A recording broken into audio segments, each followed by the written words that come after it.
কংসনগর, ফুলগাছতলা, দেবিদ্বার, কোম্পানিগঞ্জ, ভিংলাবাড়ি, কাঠেরপুল ও কুটিচৌমনি অংশে। মাননীয় স্পিকার, আজকের উত্থাপনীয় বিষয় হচ্ছে কুমিল্লা সিলেট মহাসড়ক 4 লেনে উন্নতিকরণ প্রকল্পের স্থবিরতা দূরীকরণ এবং বর্তমানে জরাজীর্ণ দশার কারণে সৃষ্ট জনদুর্ভোগ নিরসন প্রসঙ্গে।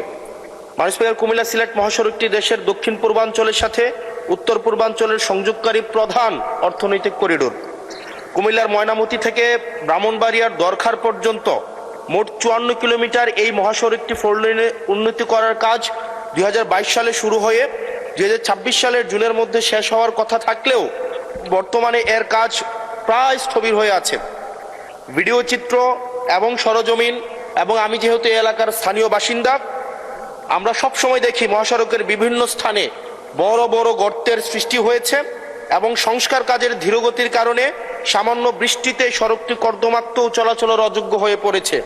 বিশেষ করে ময়নামতি, কংসনগর, জাফরগঞ্জ, দেবিদ্বার, কোম্পানিগঞ্জ, মাধবপুর বাজার এলাকায় প্রতিদিন ঘন্টার পর ঘন্টা দীর্ঘ ভয়াবহ যানজট সৃষ্টি হচ্ছে এবং এই বর্ষাকালে খানাখন্দরের সাথে এখন যুক্ত হয়েছে এক ধরনের মরণ ফাঁদ।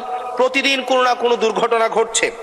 এই মহাসড়কটি ধারণ ক্ষমতার কয়েক গুণ বেশি যানবাহন বহন করায় এবং রাস্তার প্রশস্ততা যেহেতু কিছু গত সপ্তাহে উল্লেখ করেছি মাত্র 18 ফুট হওয়ায় নিয়মিত প্রাণঘাতী দুর্ঘটনা ঘটছে। একটা রিপোর্ট দিয়ে রাখি, গত 1 বছরে 100-রও বেশি মানুষ এই রাস্তায় দুর্ঘটনায় মারা গিয়েছে। মাননীয় স্পিকার, দক্ষিণ পূর্ব এশিয়ার 5টি দেশের সঙ্গে উপ আঞ্চলিক সংযোগের এই গুরুত্বপূর্ণ রুটটি বর্তমানে চরম জনদুর্ভোগের কারণ হয়ে দাঁড়িয়েছে।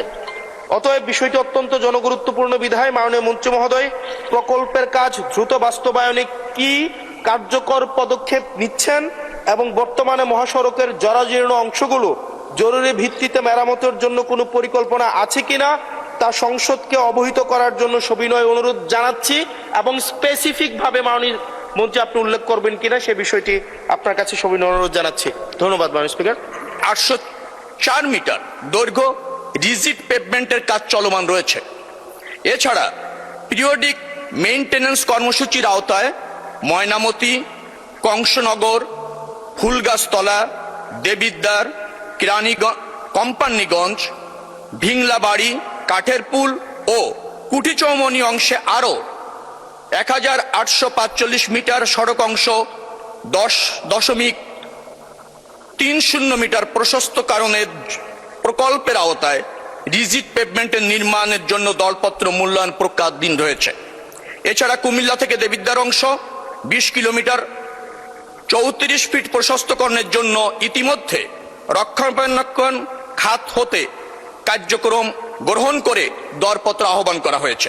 আশা করা যায় মহাসড়কটিতে অধিকতর ক্ষতিগ্রস্ত অংশের রিজিড পেভমেন্ট সহ প্রশস্তকরণের কাজ খুব শীঘ্রই শুরু হবে এবং এই অঞ্চলে মানুষের যে দুর্ভোগ আছে তা অতি সত্বর লাঘব হবে। ধন্যবাদ মাননীয় স্পিকার।